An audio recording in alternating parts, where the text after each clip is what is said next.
स्मरण।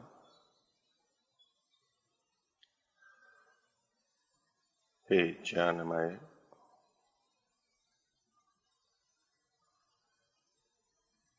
ज्ञान प्रदाता गुरु,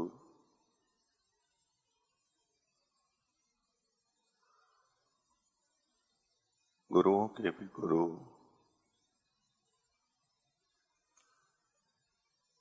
परम गुरु परमेश्वर,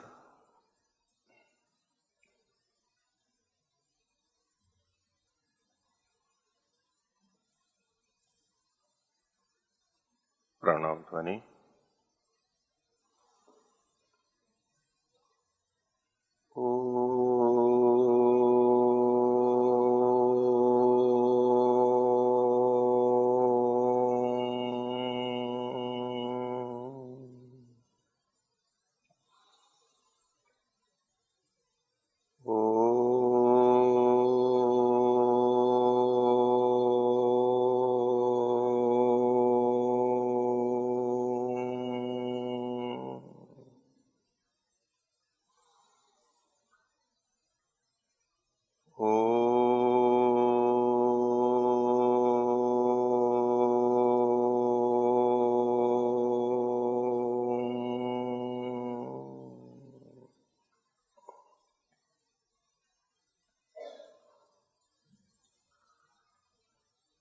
धर्म प्रेमी सज्जनों,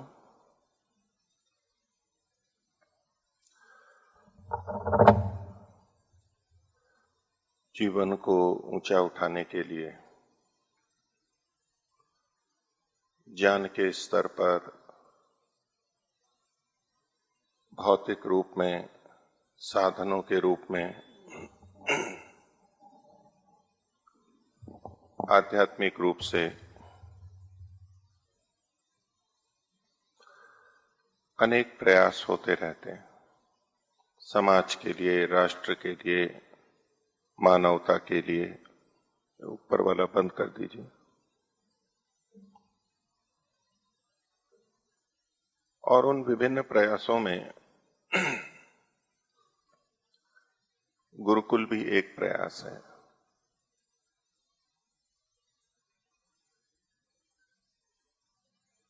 गुरुकुलों में भी बहुत तरह के गुरुकुल हैं। नीचे का बंद हो गया, ऊपर का देखो।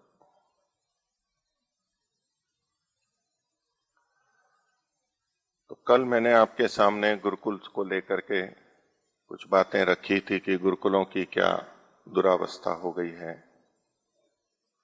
कैसी स्थिति में पहुंच गए हैं। ये हम सबके लिए चिंता का विषय है, होना चाहिए। और उसके लिए अपनी समझ से हम कुछ अच्छा करने का प्रयास करते हैं, कुछ विचार देते हैं, सुझाव देते हैं, सहयोग करते हैं। वो सब भी अच्छी बात है। और जो गुरुकुल से जुड़े हैं, गुरुकुल चला रहे हैं, वो भी बहुत कुछ इन बातों को समझते हैं। फिर भी कोई अपनी सम्मति, सुझाव देते हैं तो उस पर विचार भी करते हैं। गुरुकुल वाले इस अभिमान में नहीं है कि उन्हें किसी से कुछ सुनना ही नहीं है। किसी से भी कोई भी सम्मति देता है। अलग अलग क्षेत्रों के अलग अलग व्यक्ति होते हैं, अनेक शिक्षण पद्धतियां हैं, वो भी कुछ हमें बता सकते हैं और उसका उपयोग जितना हो सकता है किया जा सकता है। वो सब एक व्यवहार का, विचार का समय और विचार का विषय है और समय की अपेक्षा रखता है। गुरुकुलों पर और विशेषकर आर्ष गुरुकुलों पर लोगों की आशाएं हैं, ठीक है। और गुरुकुल केवल इसलिए ऐसे सकारात्मक सोच वाले नहीं है कि कुछ तो हम कर रहे हैं, यानी हम सब कुछ कर रहे हैं और उसी में मस्त हो गए हों कि और तो कुछ हमें सोचना ही नहीं है, हमारा तो बहुत योगदान है। और क्या योगदान हो सकता है गुरुकुल का, ये विचार गुरुकुल चलाने वालों को भी होता है और दूसरों को भी होता है, और हम उनका सदा स्वागत करते हैं। लेकिन उसका व्यवहार कैसे हो, वो विचार का बिंदु होता है। व्यवहार में कैसे लाएं उस बात को। एक कि हम गुरुकुल वाले तो सोए पड़े हैं, उनको थोड़ा सा हिलाना डुलाना पड़ेगा, झंझोड़ना पड़ेगा उनको, तो जगेंगे, ये कर ही नहीं पा रहे हैं। अब गुरुकुल हैं तो गुरु से जुड़े हैं, वेद से जुड़े हैं, ईश्वर से जुड़े हैं, और उसका महात्म्य ऐसा कि जैसे गुरुकुल से बढ़ के तो कुछ हो ही नहीं सकता है, भारतीय संस्कृति से बढ़ करके तो कुछ हो ही नहीं सकता है। और गुरुकुल और भारतीय संस्कृति और वेद सिरमौर हैं, सिरमौर रहेंगे, और उसको बचाने के लिए प्रयास करना। वो प्रयास दो तरह से हो सकते हैं। एक यथार्थ रूप में, जैसा अंदर है वैसा बाहर, और सत्य को आधार बना के, प्रमाण को आधार बना के, और एक भावनाओं में आकर के किसी भी रीति से उसको महिमा मंडित करना है। दोनों रीतियां हो सकती हैं, जिनको जो समझ में आती है। अब समाज में अर्थवाद होता ही है, प्रशंसा होती है, प्ररोचना होती है, अतिशयोक्ति होती है कि संसार का उद्धार कौन कर सकते हैं, कौन सी शिक्षा पद्धति, गुरुकुलीय शिक्षा पद्धति। बोला जाता है वाक्य, गुरुकुल वाले भी और दूसरे भी बोलते हैं। अब जब इतने ऊंचे स्थान पर गुरुकुलों को बैठा दिया तो स्वाभाविक है अपेक्षा तो होगी। और गुरुकुलों ने इतने साल हो गए, 100 साल होने जा रहे हैं गुरुकुल परंपरा को, 50, 75 या 150 साल हो गए। महर्षि ने संकेत किया था गुरुकुल आर्ष परंपरा, ये आर्ष पाठ विधि, उसको लेके चले। बहुत हमारे पूर्वजों ने बहुत मेहनत की, जीवन लगाए, जनता ने भी जितना हो सका बहुत सहयोग किया। पर्याप्त तो हो या विश्वगुरु बन जाए भारत, ऐसा हो तो ऐसा नहीं, दिखाई नहीं देता। हम विश्वगुरु थे, आज क्या हैं हम? आज हम विश्व शिष्य बने हुए हैं। अब ये बहुत पीड़ा की बात है हमारे लिए। हम विश्वगुरु से, विश्वगुरु के स्थान पर ये भारत या तो आर्यावर्त, जो भी क्षेत्र हम माने, हमारी परंपरा, हम सबसे सीख रहे हैं, उधार ले रहे हैं, हम गुलाम बन गए। तो विश्वगुरु कैसे बने और विश्वगुरु कौन बनाएगा? गुरुकुल तो बनाएंगे। समस्या सबकी है, पीड़ा सबकी है, लेकिन हार का ठीकरा किसके सिर पर फोड़ा जाए? सोचते हैं ना, जब हार होती है, पराजय होती है, तो किसी को तो करना पड़ता है ना, दायित्व देना पड़ता है। क्योंकि हारने पर सब छिटकते हैं, हटते हैं, ये प्रयास करते हैं कि किसी को तो दायित्व देना पड़ेगा, नहीं तो सब पे आएगा। फिर कह जी मैं तो केवल ये करता था, ये तो मुख्य दोष तो इसका है। राजनीतिक दल हार को प्राप्त हो, खिलाड़ी हार को प्राप्त हो, तो एक परंपरा आपने सुना होगा, हार का ठीकरा फोड़ना। ठीकरा समझते हैं, मिट्टी का कोई, या तो मटका फोड़ना, हार का मटका। मटका तो फोड़ना पड़ेगा, हार तो हो गई है। वो किसी के सिर पे मार करके ही तो फूटेगा, सिर कठोर होता है ना, जैसे पत्थर पे मार के होते हैं, तो पत्थर पे मारेंगे तो बात नहीं बनेगी, न किसी के सिर पे मार करके वो घड़ा फोड़ना होता है। यानी हार के लिए जैसे विजय का तिलक लगाते हैं और मुकुट पहनाते हैं, तो ऐसे हार के लिए क्या करेंगे? तो काला टीका लगाओ या तो ठीकरा तो फोड़ना पड़ेगा ना, वो मटका। अब उसके लिए कोई चाहिए जो कि बलिदान देने को तैयार हो, या जिसकी बलि ली जाए। होता है ना, बहुत सारी चीजें हो जाती हैं, तो कोई एक चुनते हैं, भाई इसका दोष था, और फिर समाधान करते हैं, बाकी तो सब ठीक है। तो आज भारत विश्व गुरु से विश्व शिष्य बन गया। ये जो पीड़ा है, इसका ठीकरा किस पे फोड़ा जाए? और वापस विश्व गुरु क्यों नहीं बना, उसका ठीकरा किस पे फोड़ा जाए? गुरुकुल ही नजर आएंगे और वैदिक विद्वान ही नजर आएंगे, और कोई नहीं आएगा। गुरुकुलों का नाश क्यों हुआ? गुरुकुल तो थे ना पहले, जब विश्व गुरु था। वो विश्व गुरु किसने बना रखा था? भारत को विश्व गुरु किसने बना रखा था? गुरुकुलों ने, यहाँ के आचार्यों ने, यहाँ के ऋषियों ने, यहाँ के चिंतकों ने, उन्होंने ही तो विश्व गुरु बना रखा था। तो आज के गुरुकुल क्यों नहीं बना पा रहे हैं? बड़ी चिंता का विषय है। अच्छी बातें होनी चाहिए चिंता, और इस चिंता वाले ही तो गुरुकुल चला रहे हैं। जैसे भी चला रहे हैं, आप 100 दोष बताएं गुरुकुलों में, इस चिंता वाले ही तो गुरुकुल चला रहे हैं। कोई पेट भरने के लिए थोड़ा ना गुरुकुल चला रहे हैं, अपना जीवन चलाने के लिए थोड़ा ना गुरुकुल चला रहे हैं। तो चिंता तो दूसरों को भी है, अब हो नहीं पा रहा है, तड़प है, इतना साल हो गया। गुरुकुल को कितना साल हुआ? चलो, महर्षि दयानंद को आए कितने साल हुए? महर्षि दयानंद ने आर्ष प्रणाली दी, कितने साल हुए? गुरुकुलों का नाश कब से शुरू हुआ था? कितने साल हो गए? कब से पराजय की बात आ रही है? और क्या गुरुकुलों का नाश गुरुकुल वालों ने किया? गुरुकुल चलता है किसी राष्ट्र के अंदर, किसी व्यवस्था के अंदर। पोषण चाहिए उसको, बिना पोषण के गुरुकुल नहीं चल सकते। ये गृहस्थियों का कर्तव्य है, ये राजा का कर्तव्य है, गुरुकुलों को पोषण दे, उचित अनुकूल वातावरण दे। तो नष्ट हो गए। तो अगर गुरुकुल नष्ट हो गए, गुरुकुल दिनहीन अवस्था में हैं, तो गुरुकुल को फिर से उस स्थान पर पहुंचाने का दायित्व किसका है? जो पोषण देने वाले हैं उनको पोषण देना चाहिए उतना। और गुरुकुल वाले चल रहे हैं, जितना पोषण मिल रहा है कर रहे हैं। होना तो चाहिए, बच्चा है, ये गुरुकुल अभी बच्चे हैं, अभी जब से चले हैं, और ऐसा बच्चा है जो कि कुपोषित है।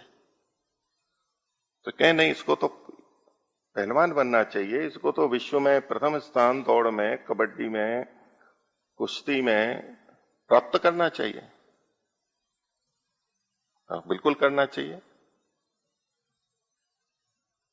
बोले हम खाने की व्यवस्था करते हैं, ये करते हैं। खाने की व्यवस्था होती है, लेकिन बच्चा तो कुपोषित है,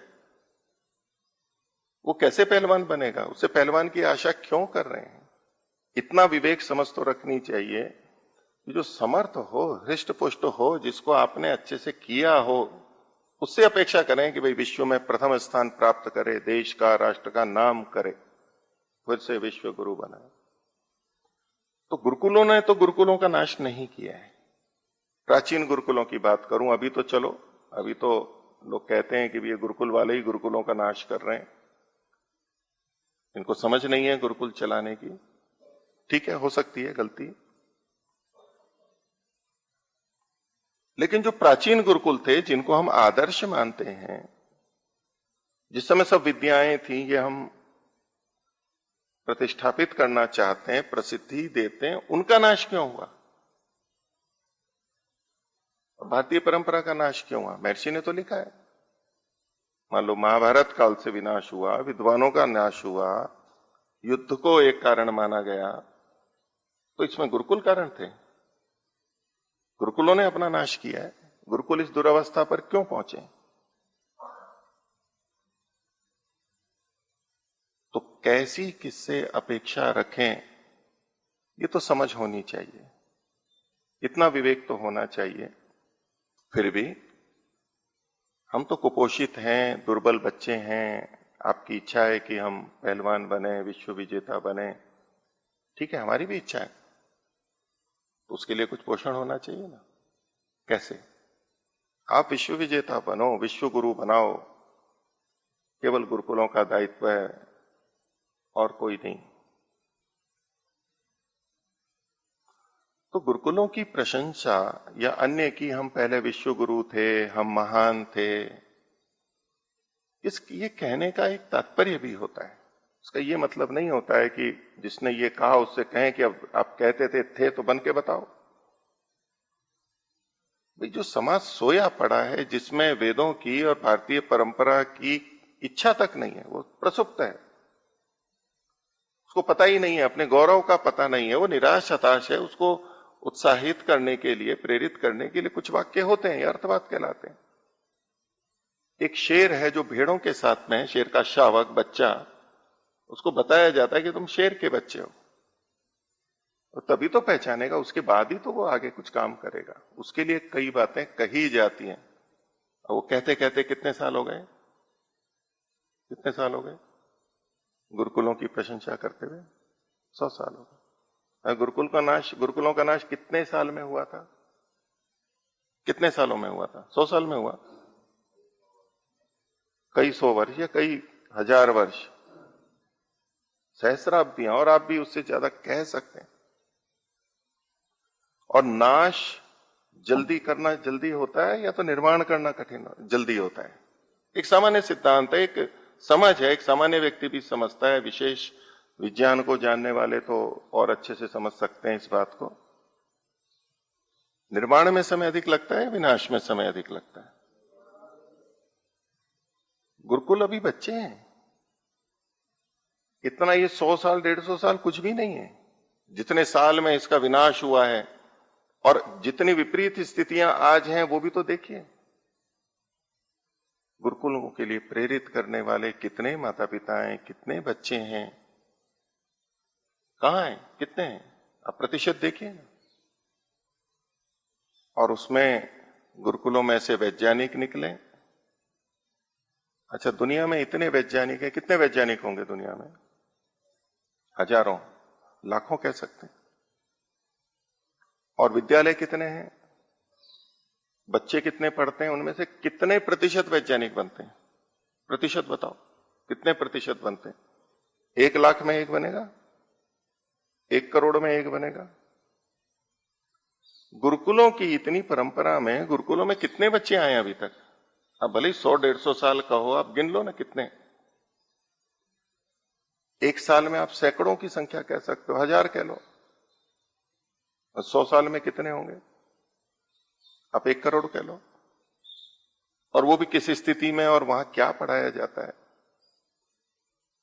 एक होता है विद्यालय, प्रारंभ का, बच्चे हैं, पढ़ रहे हैं, वर्णोच्चारण शिक्षा पढ़ाई जा रही है, उनको प्रारंभिक शिक्षा दी जा रही है, उनको भाषा सिखाई जा रही है।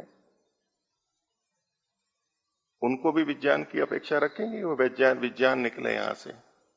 एक विद्यालय होता है, उससे बड़ा होता है, 12वीं तक होता है, फिर महाविद्यालय होता है, फिर विश्वविद्यालय होता है। वहां जाके थोड़ी आशा होती है कि यहां से निकलेंगे वैज्ञानिक। शोध संस्थान होते हैं वैज्ञानिकों के, एक प्रक्रिया होती है। इस बच्चों से कोई नहीं करता अपेक्षा, कोई वैज्ञानिक नहीं करता है।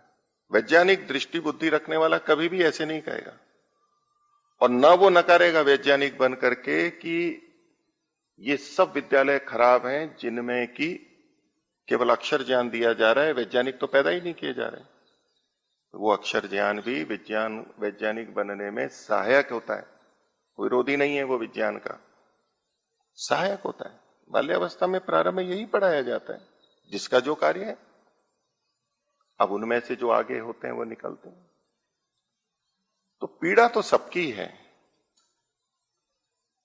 कुछ पीड़ा के कारण से देखते हैं कि ये पीड़ा, मैं तो कारण हूं नहीं इसमें, जो कारण तो दूसरे होंगे, तो उसका ठीकरा या मटका किसी पे फोड़ना है, वो फोड़ेंगे। तो गुरुकुल आज ऐसे बने हुए हैं। जो भी कुछ नहीं हो रहा है, किस कारण से?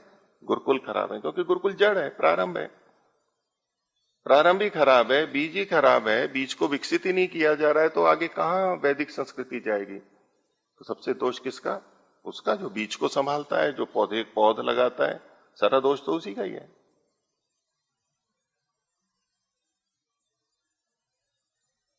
गुरुकुलों में जो बच्चे पढ़ते हैं,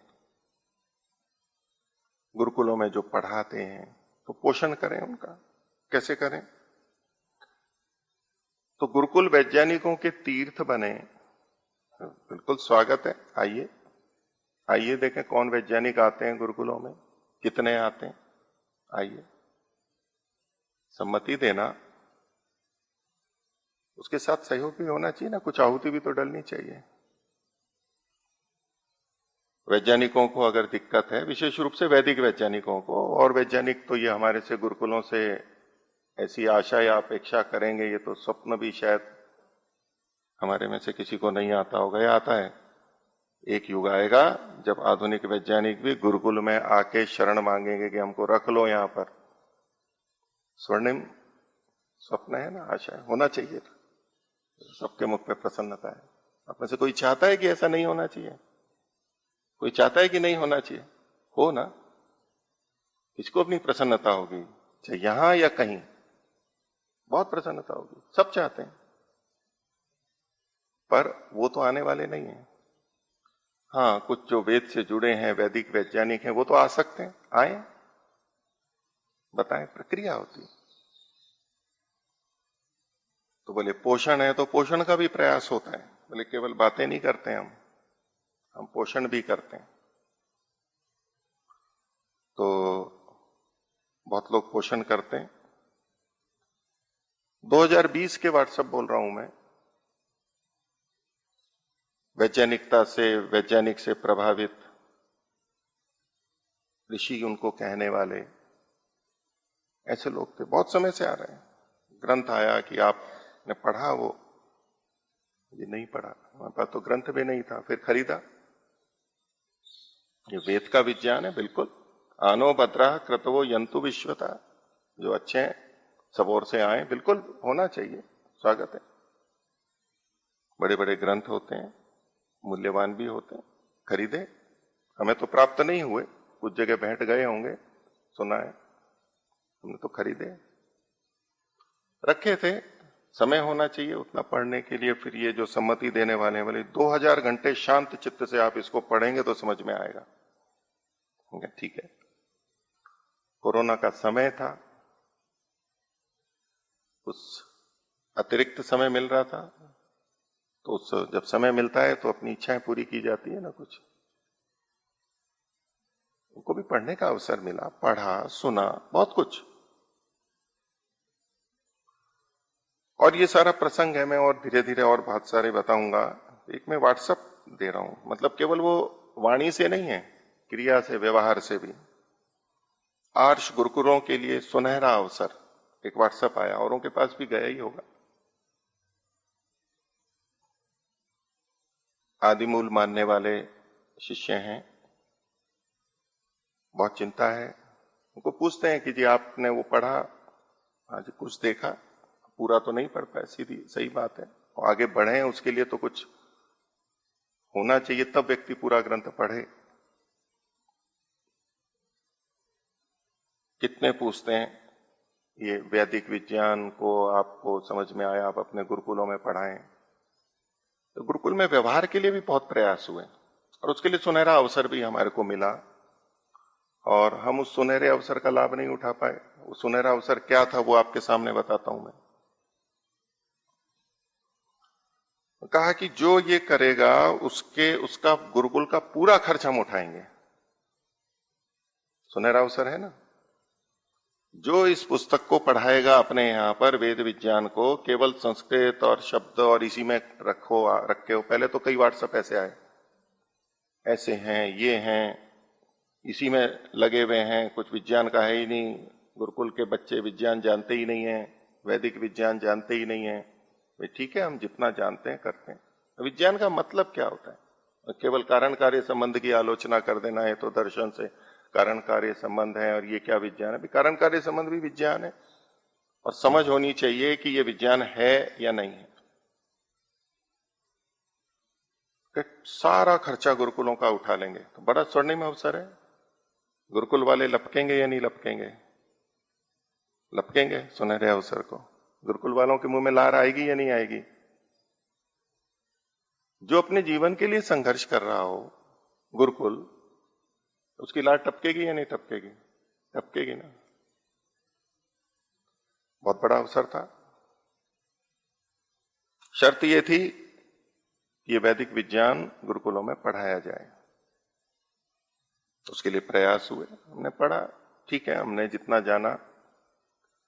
भी पहले विज्ञान तो हो, विज्ञान है या नहीं है, क्या कसौटियां? महर्षि दयानंद ने 5 कसौटियां दी हैं सत्य और असत्य को जानने की। सत्य विद्या केवल कहने से कोई सत्य विद्या नहीं हो जाती है, उसके लिए कुछ कसौटी तो होनी चाहिए, कुछ आधार तो होना चाहिए।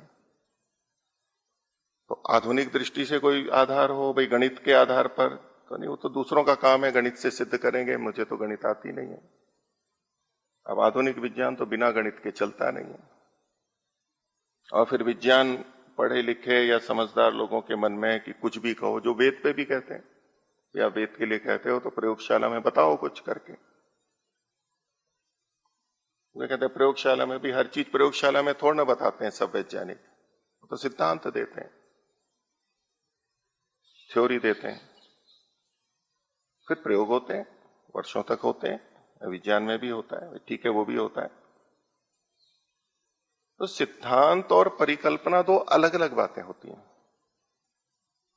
थ्योरी और हाइपोथेसिस दो अलग अलग बातें होती हैं।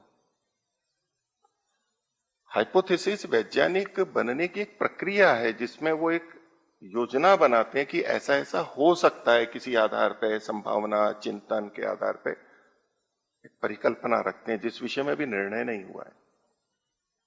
फिर उस पर बहुत सारे प्रयोग होते हैं, अनेक जगह होते हैं, अनेक बार किए जाते हैं, फिर प्रयोग होते हैं, फिर उनको सिद्धांत या थ्योरी कहते हैं। अर्थात प्रमाणों की कसौटी से निकल करके होता है, और तब विज्ञान कहलाता है। हाँ, विज्ञान के नाम पे परिकल्पनाओं को भी लोग विज्ञान कह देते हैं, ये हाइपोथेसिस है, उसको भी थ्योरी के नाम से लोग कह देते हैं। पढ़ाया भी जाता है कि भाई और कोई परिकल्पना नहीं है तो यही है, और वो असत्य भी सिद्ध होती है, बदलती भी हैं। वैज्ञानिक स्वयं बदलते हैं, जिनको नोबेल पुरस्कार उसके लिए मिला वो भी आगे फिर कोई और वैज्ञानिक आता है उसको भी नोबेल पुरस्कार मिलता है। ये सब प्रक्रियाएं चलती हैं, वो एक स्वाभाविक है, होता ही है, सर्वज्ञ कोई नहीं होता। आधार तो होना चाहिए। चलो गणित का आधार नहीं है,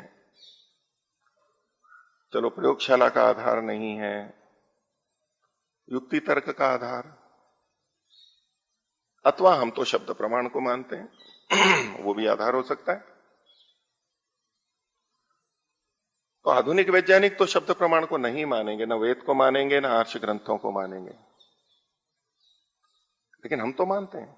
हम बहुत सारी बातें मानते हैं जिसको हम ना तो गणित से सिद्ध कर सकते हैं, ना हम प्रयोगशाला में सिद्ध कर सकते हैं। गुरुकुल वाले उपनिषदों में, दर्शनों में, वेदों में हम ऋषियों को मानते हैं, उनके अनुसार हम मानते हैं। तो इसलिए हम तो ये भी स्वीकार करते हैं इसके आधार पर भी जो हो आर्ष ग्रंथ, आर्ष गुरुकुल है तो आर्ष ऋषियों के और जो वेदानुकूल है, महर्षि ने एक दिशा दी है, तो उस प्रमाण पे कसौटी हो, उसका होना तो चाहिए ना कुछ कुछ। तो वैज्ञानिक अपनी बात को रखें, समझें, तब तो बात है। समझने का अवसर दें, प्रश्न करने का अवसर दें, गलत लग रहा है तो वो कहने का अवसर दें, सम्मान दें, ये वैज्ञानिक प्रक्रिया होती है। लेकिन प्रश्न करने का अवसर नहीं है, संवाद का अवसर नहीं है, कहें तो जी आपकी तो योग्यता ही नहीं है इसकी प्रश्न करने की। प्रश्न सब पे है, विज्ञान में भी प्रश्न है। विज्ञान पे जो प्रश्न उठते हैं वो कोई हम दर्शन वाले या वैदिक ही नहीं उठाते, वैज्ञानिक भी उठाते हैं, खुद उनके अपने अंदर भी होते हैं। पर हम कई बार भारतीय संस्कृति वाले या वेद वाले सोचते हैं कि हमने प्रश्न उठाया है तो ये तो हम ही इनको प्रश्न बताने वाले हैं, ये तो ऐसा मानते हैं। नहीं, उनके अंदर भी प्रश्न है। कितने वैज्ञानिक उनके अंदर है, शोध चल रही है, वो प्रश्नों का समाधान, वो प्रश्न है उनके अंदर भी। तो हम प्रश्न खड़े करें इसका ये मतलब नहीं है कि हम ही हैं। दर्शनों पे भी बहुत प्रश्न है, तो हमने प्रश्न खड़ा किया तो हम ही ने प्रश्न खड़ा किया नहीं, हो सकता है हम कुछ नए प्रश्न भी कर दें, स्वाभाविक है।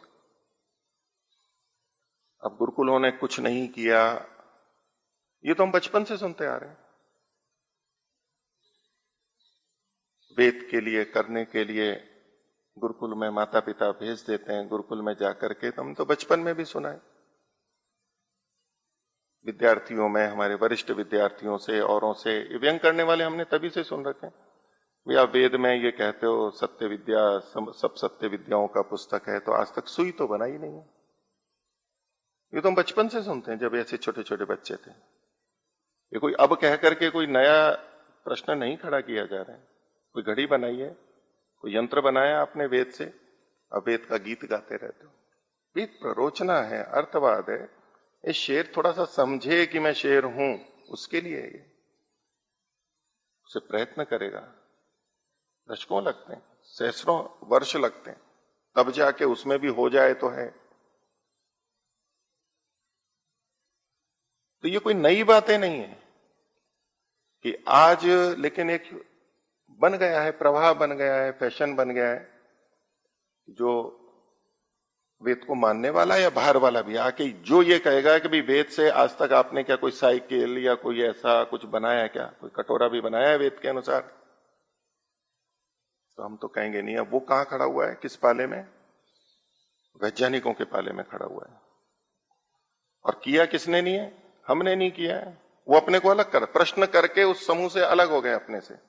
दायित्व हमारे पे क्यों नहीं? क्योंकि हम तो कह ही नहीं रहे। भाई सुई नहीं बनाई तो भाई बोले आपने तो सुई नहीं बनाई अभी तक, अब वो तो दूसरे पे चला गया ना प्रश्न। सुई बनाना तो उनको होगा जो वेद का नाम लेते। अब मैं तो बच गया, मेरे पे थोड़ा दोष आएगा, मेरे पे दायित्व थोड़ा है।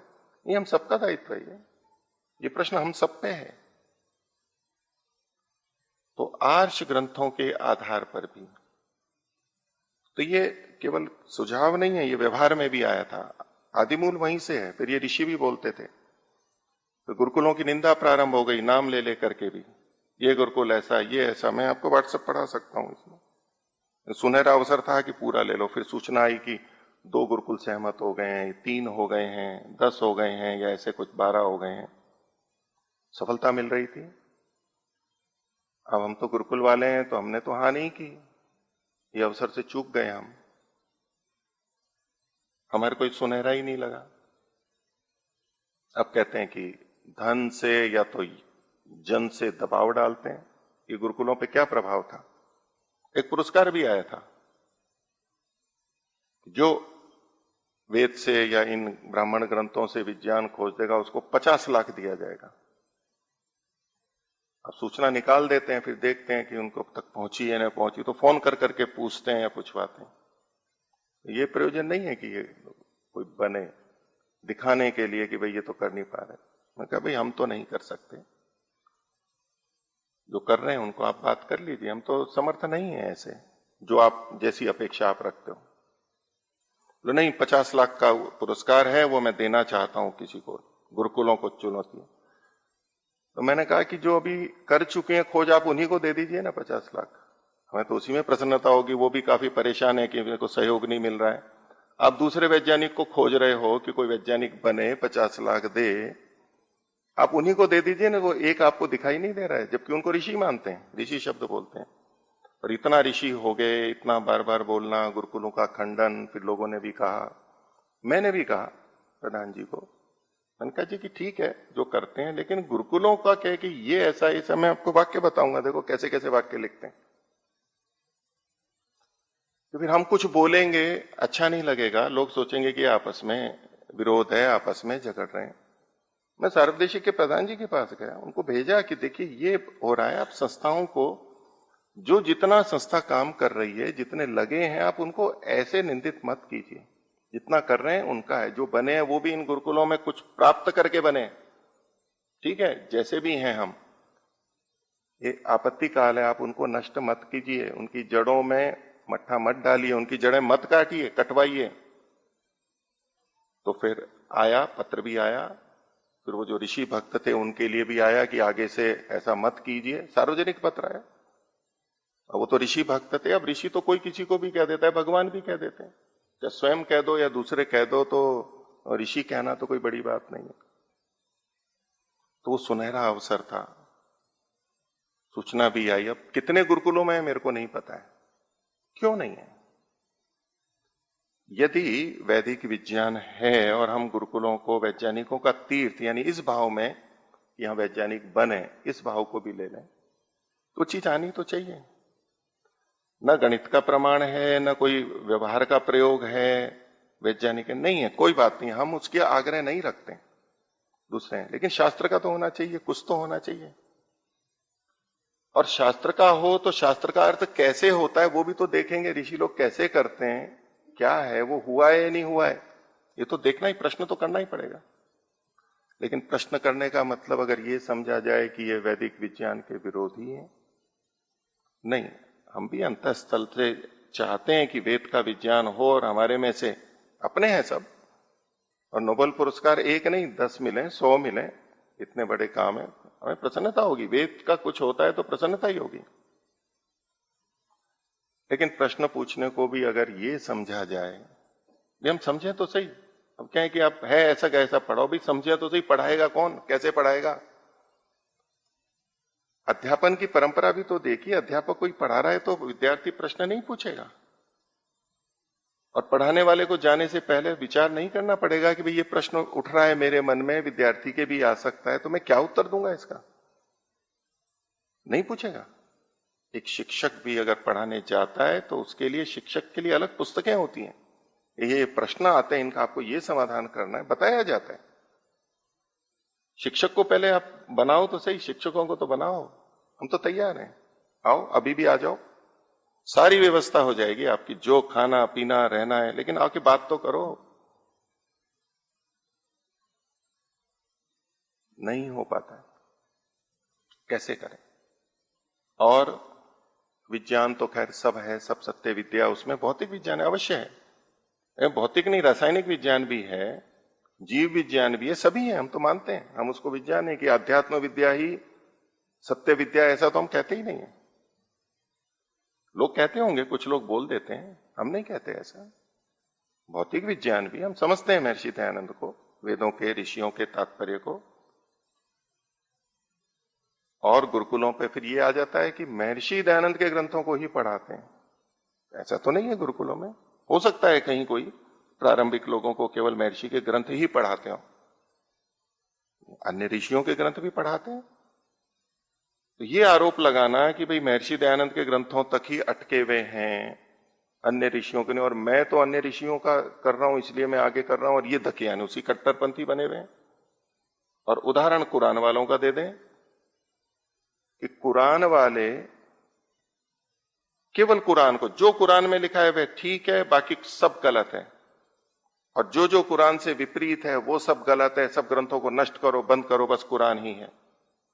इस उदाहरण को देके गुरुकुल वालों को अगर ये कहा जाए ये भी वैसे ही बन गए हैं और ये महर्षि दयानंद के ग्रंथों तक ही सीमित है, बस महर्षि ने जो लिखा उनके ग्रंथ ही ठीक है, बाकी कुछ नहीं है, तो ऐसा तो कौन सा गुरुकुल है? मुझे नहीं पता।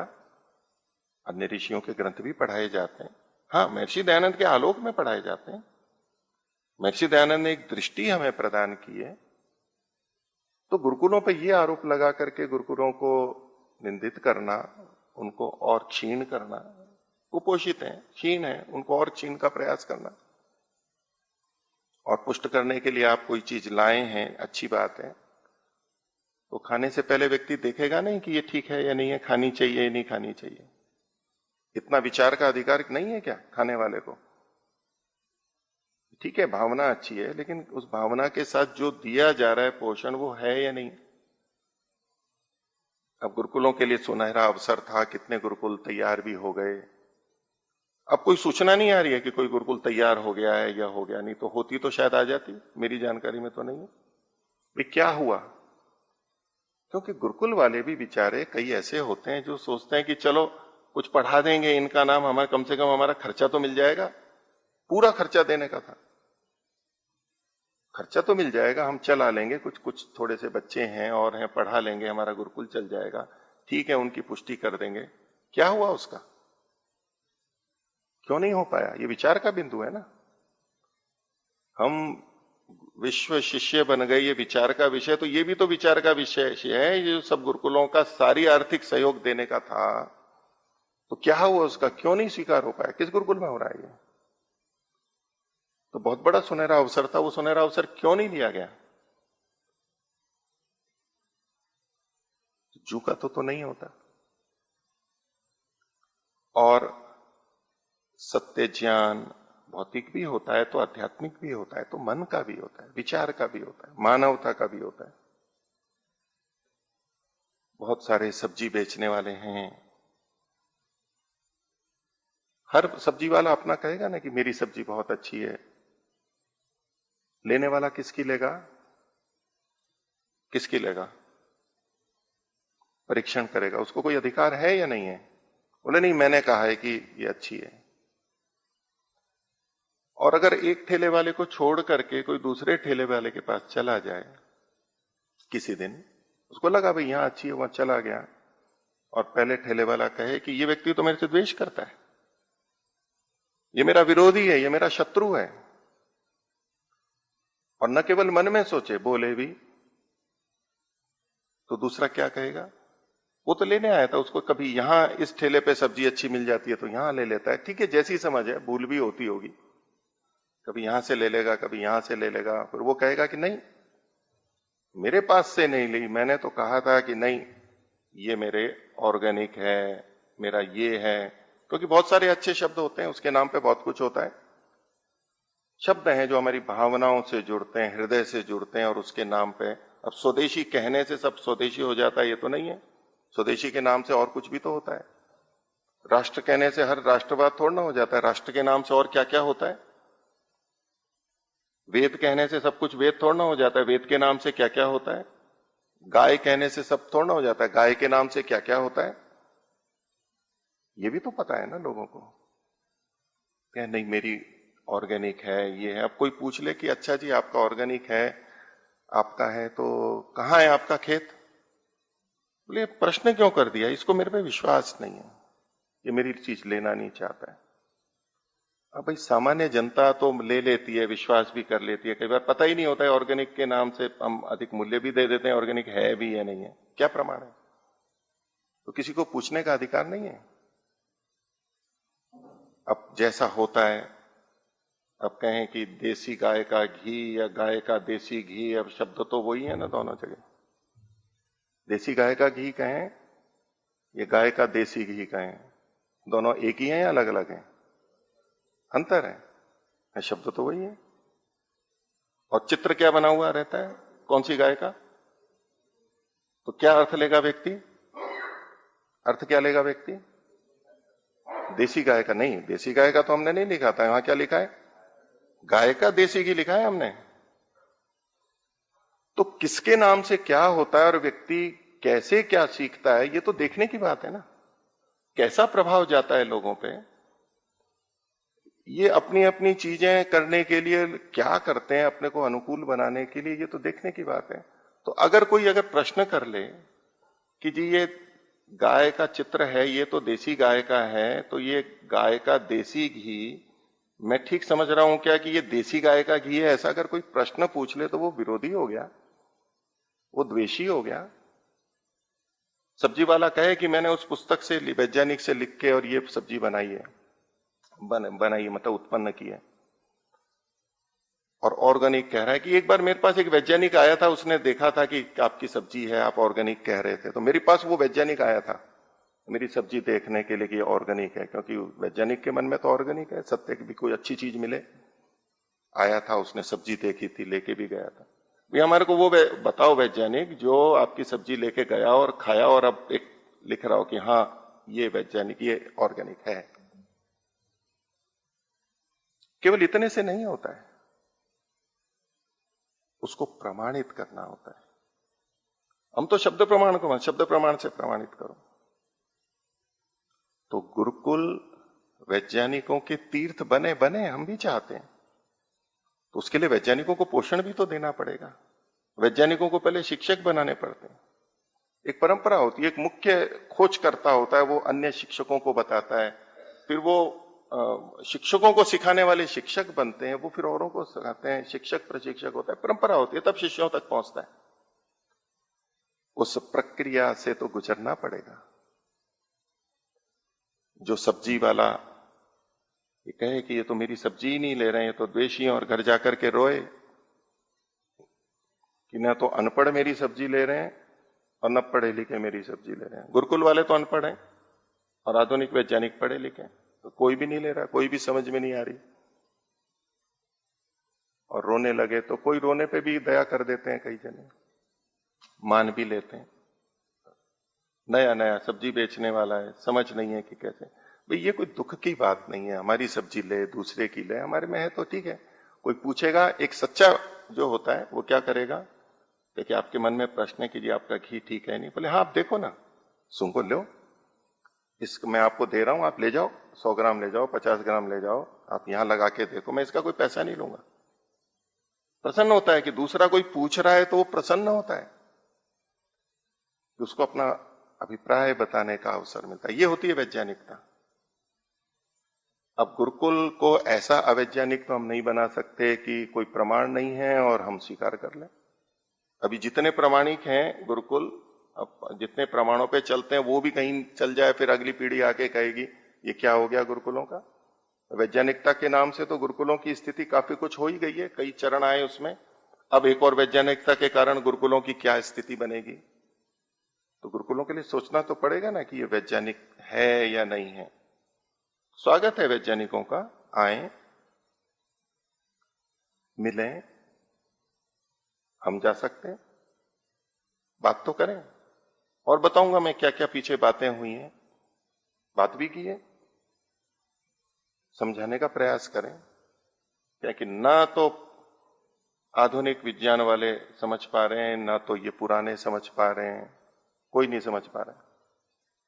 और न समझ पाने के पीछे क्या, तो कोई पूछने का प्रयास करे तो कि ये कहीं से चुरा लेगा मेरी बात को और अपनी बना करके प्रसारित करते हैं। चोरी होती है ना आजकल, फिर पेटेंट कर लेते हैं, ये नोबेल पुरस्कार ले जाएगा, मेरे को नहीं मिल पाएगा, ये छीन लेके ले जाएगा। आशंकित, इतने ही आशंका से युक्त कि थोड़ी सी भी बात करो तो लगे कि नहीं ये तो छीन लेगा, तो छुपा के रखते हैं। ऐसे विज्ञान थोड़ा आएगा गुरुकुलों में। क्यों आशंकित है? हम कोई नोबेल पुरस्कार लेने वाले नहीं जाने वाले हैं, ये अपने नाम से कहने वाले नहीं है, पता है। और ये वक्तव्य है उन लोगों के भी, इसमें सब कुछ नहीं दिया है, क्योंकि सब कुछ, और लोगों ने सावधान किया कि सब कुछ दे दोगे तो ये कोई भी चुरा ले जाएगा, फिर वैदिक नहीं, वो पाश्चात्य के नाम से आ जाएगा, भारतीय नाम से नहीं आएगा। फिर वैसे ही हम तो कटोरा वाले बने रह जाएंगे। ये तो अब तक तो ये भारत से ले जाके नोबेल पुरस्कार लेते रहे और हमारा तो कुछ नहीं, हम तो कटोरे वाले रह गए, हम तो अवैज्ञानिक रह गए। अब आपने ये किया, फिर कोई ले जाएगा तो छुपा के रखना, और वो खूब अच्छे से समझ में आया हुआ है। कहते भी है कि मैंने सारी बातें नहीं लिखी हैं, सारी लिख दूंगा तो कोई बुद्धिमान व्यक्ति समझ लेगा इसको। तो ऐसे तो विज्ञान नहीं बताया जाता, वैज्ञानिक इन चीजों में नहीं जाता है। ठीक है, पेटेंट कर लें, नोबेल पुरस्कार मिले, खूब मिले, हमें बहुत प्रसन्नता होगी, लेकिन बताना तो होगा। चलो ऊंची स्तर की ना बताएं जिससे नोबेल पुरस्कार है, जो सामान्य बातें हैं वो तो बताना होगा, समझाना होगा। गुरुकुल वैज्ञानिक ऐसे इतने अवैज्ञानिक नहीं है। सब्जी तो उनको भी खानी है, अच्छी सब्जी उनको भी खानी है। अब मनोविज्ञान भी हमें समझना होगा कि यदि एक सब्जी वाला, भले ही अच्छी सब्जी है, और किसी को समझ में नहीं आई, और आई तो कितने लोग उस सब्जी वाले के पास गए थे, लेकिन फिर अब वो छोड़ के दूसरी सब्जी वाले के पास जा रहे हैं। उसके पास नहीं आए हो ऐसा नहीं है, बहुत लोग आए, पढ़े लिखे भी और अनपढ़ भी। संस्कृत वाले अनपढ़ भी आए और पढ़े लिखे वैज्ञानिक अंग्रेजी वाले भी आए। और फिर भी अगर उस दुकान पे नहीं जा रहे हैं तो कुछ विचार किसको करना चाहिए, क्योंकि हर उसको अगर हम ये कहें, ये भी तो मनोविज्ञान है, ये भी तो सत्य विद्या है, कि हम जो भी कभी दूसरी चीज लेने चला जाए, हम कहें कि मेरी नहीं ले रहा है, तो मतलब ये हमारा शत्रु है, ये हमारा विरोधी है, हमारा द्वेषी है, ये अपने अहंकार में है। ऐसे कहने से थोड़ा ना होता है। ऐसे दुकानदार के पास कोई जाएगा दोबारा? नहीं जाएगा। जो आए थे वो भी छिटक जाएंगे, नहीं आएंगे, और फिर यही रोते रहेंगे कि देखो मैंने तो ये सब किया और कोई देख नहीं रहा है, सुन नहीं रहा है, ले नहीं रहा है। तो यदि गुरुकुलों को वैज्ञानिक बनाना है तो केवल पैसे देके नहीं बनेगा। इस नियम के साथ कि इस पुस्तक को पढ़ाना है गुरुकुल में, इतने पैसे ले लो और आप पढ़ाओ, हम आपका सारा खर्चा देंगे, इससे गुरुकुल वैज्ञानिकों के तीर्थ नहीं बनेंगे। पहले प्रक्रिया है, परिकल्पना में, हाइपोथेसिस में और थ्योरी में पहले तो अंतर समझना होगा। यह विज्ञान की मूलभूत बात है। और कोई भी वैज्ञानिक प्रमाणों से भागता नहीं है, संवाद से भागता नहीं है, परिचर्चा से भागता नहीं है। कोई बस मान लो मैंने कह दिया बस। तो वैज्ञानिक विनम्र होता है, वो जानता है कि मनुष्य अल्पज्ञ है, वो स्वयंभू नहीं हो जाता है कि ईश्वर से मेरे को मिला है तो बस अब तो ये मेरा ही सब कुछ ठीक है। कोई प्रश्न करने का मन ही नहीं है। एक वैज्ञानिकता होती है। तो गुरुकुल भी समझते हैं कि हम अपने बच्चों में वैज्ञानिकता है, वैज्ञानिकता के नाम पे कुछ और ना कर दें, राष्ट्रवाद के नाम पे कुछ और ना कर दें। शुद्धता तो होनी चाहिए, और तीर्थ तो वही है। तीर्थ की परिभाषा महर्षि की देखिए, कोई स्थान या जल को तीर्थ नहीं कहा है, निषेध किया है। ये सत्य भाषण, धर्माचरण, ये तीर्थ हैं। इसके लिए वैज्ञानिकों को किसी गुरुकुल में आने की आवश्यकता नहीं है कि वैज्ञानिकों का तीर्थ गुरुकुल बने। ये तो आंतरिक भाव है, आप जहां हैं वहीं तीर्थ बन जाएगा, तार देगा। ये सत्य है, ये निरहंकारिता, प्रमाणों की अनुकूलता, धर्म, न्याय, इसको स्वीकार करना, यही तार देगा वैज्ञानिकों को। यही तीर्थ है। आवश्यकता नहीं है कि गुरुकुल में जाने की, पर हां, गुरुकुल में वैज्ञानिकता आनी चाहिए, बिल्कुल है। गुरुकुलों ने जितना भी कम किया, लेकिन फिर भी बहुत किया है। आर्य समाज को, वैदिक धर्म को बहुत दिया है। और हमारा तो यही निवेदन है, जो गुरुकुल जैसा भी चल रहा है, ठीक है, कोई आर्ष कह देते हैं, कोई परीक्षा पद्धति वाले कहते हैं, परीक्षा पद्धति वाले भी अपना काम कर रहे हैं अपने स्तर पे, उनकी भी उपयोगिता है और निंदा के पात्र नहीं है कि कुछ नहीं कर रहे, कुछ नहीं कर रहे।